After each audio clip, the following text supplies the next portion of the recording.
banco e o Gary Becker está propondo é de que houvesse cada vez mais uma diversificação das fontes de financiamento.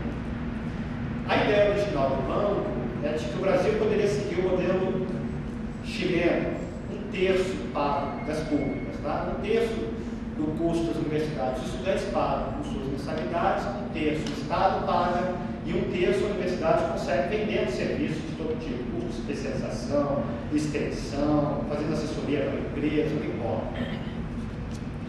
Isso no Brasil não foi possível, em especial pela resistência dos professores, dos estudantes, de vários setores sociais que defenderam a gratuidade, embora isso sempre permaneça como uma ameaça, porque está cheio de projetos no parlamento que prevê o fim da gratuidade.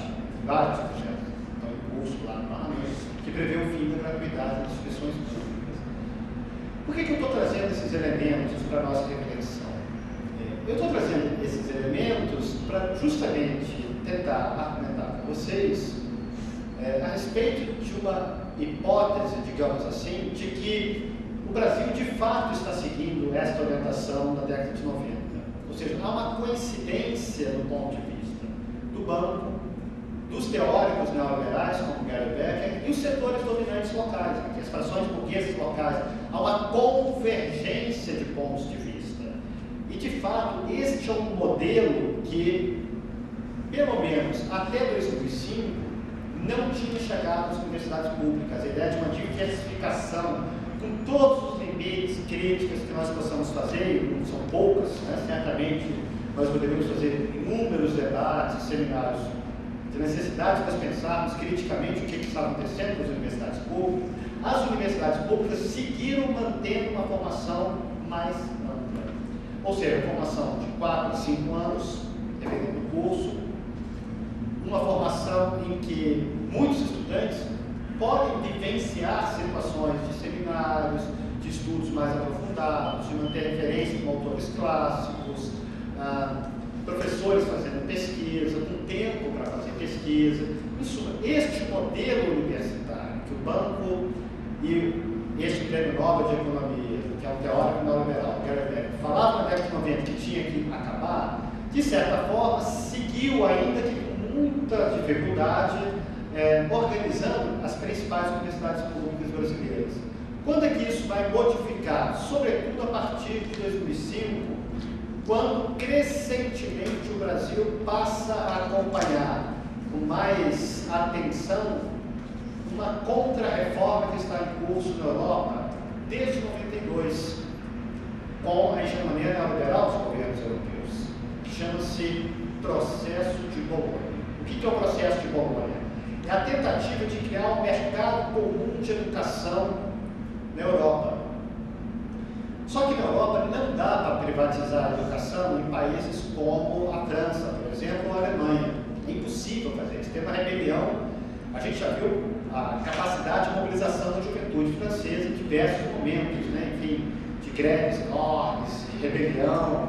Isso é uma tradição que remota, certamente, muito antes de 68, mas 68 é um marco nessa rebelião da juventude francesa, da Alemanha também. Em suma, não dá para privatizar a educação na Europa.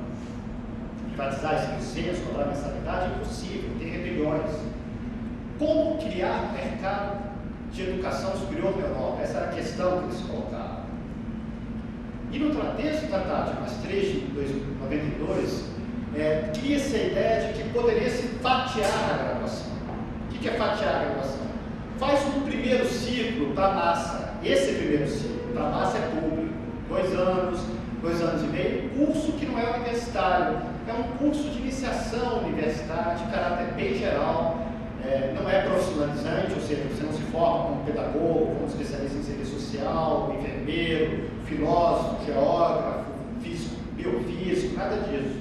Você não tem nenhuma terminalidade, você tem um curso geral. E no segundo estágio, no segundo ciclo, o estudante se profissionalizaria. Qual é a ideia então na Europa? Vamos democratizar o acesso à universidade. Democratizar onde? No primeiro ciclo. Para o segundo ciclo, a vida fica mais difícil, porque só poucos podem ir para o segundo ciclo, porque tem poucas vagas, porque a universidade está voltada essencialmente para o primeiro primeiro ciclo, universidade pública. Então, por exemplo, na França, onde o sistema público é consolidado, enfim, tem uma cultura de defesa da universidade pública, de cada 10 estudantes que fazem o primeiro ciclo, apenas entre 2 e no máximo 3 conseguem ir para o próximo ciclo. Esses 7 ou 8 que sobraram, se não tem vaga pública, podem agora consumir a mercadoria e a educação numa instituição privada, ou seja, então as privadas estão chegando à Europa agora para criar esse mercado educacional. Esse é o processo de Bolonha. Também aqui no Brasil há uma incorporação por meio da reestruturação das universidades federais. Reestruturação é importante destacar que é uma expressão muito característica do processo de desconstrução dos direitos sociais e da flexibilização dos direitos trabalhistas nas empresas. Reestruturação produtiva, foi a palavra de ordem. Agora, a reestruturação chegaria às universidades públicas, né? E esse processo já está em curso nas universidades federais por meio do REUNI. Qual a ideia geral? De que a relação professor-aluno da pública tem que ser idêntica à relação professor-aluno das instituições privadas mais mercantilizadas. Com isso, nós teremos uma massificação do acesso, mas crescentemente com a ideia de que esse acesso seja de um curso mais aligeirado, mais simplificado, tal como no processo de Bolonha.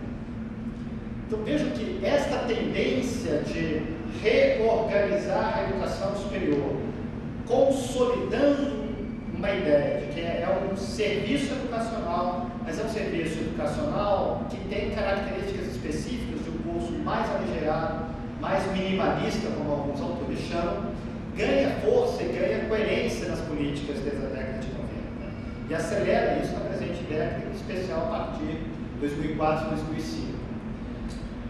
O que é a lógica que preside isso?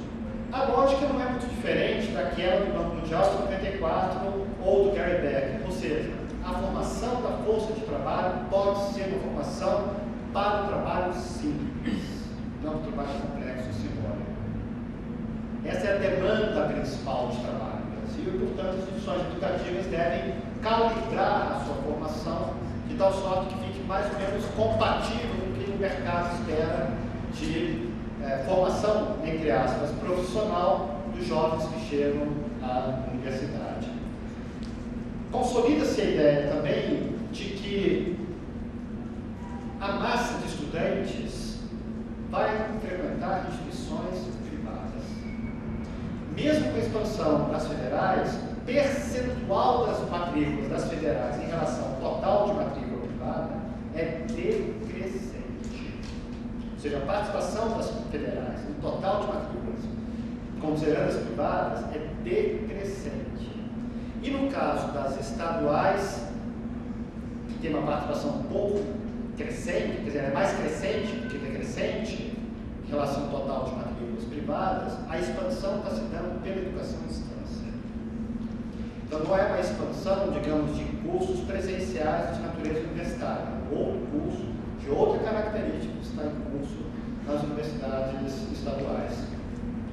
Para a expansão do mercado educacional, essa expansão não se dá pela mão invisível do mercado. Ela é uma expansão que está se dando com a mão visível do Estado, embora o Estado disfarce isso o máximo possível. Exemplo mais importante disso é justamente o programa Universidade para Todos, que o Estado está comprando vagas nas privadas, mas está comprando vagas por um preço absolutamente inacreditável. Para vocês terem uma ideia, se vocês forem se matricular hoje num curso de serviço social, que custa, digamos, R$300 por mês, o ProUni está pagando para a instituição privada, para este mesmo curso, R$600 ou R$700 se for uma instituição filantrópica.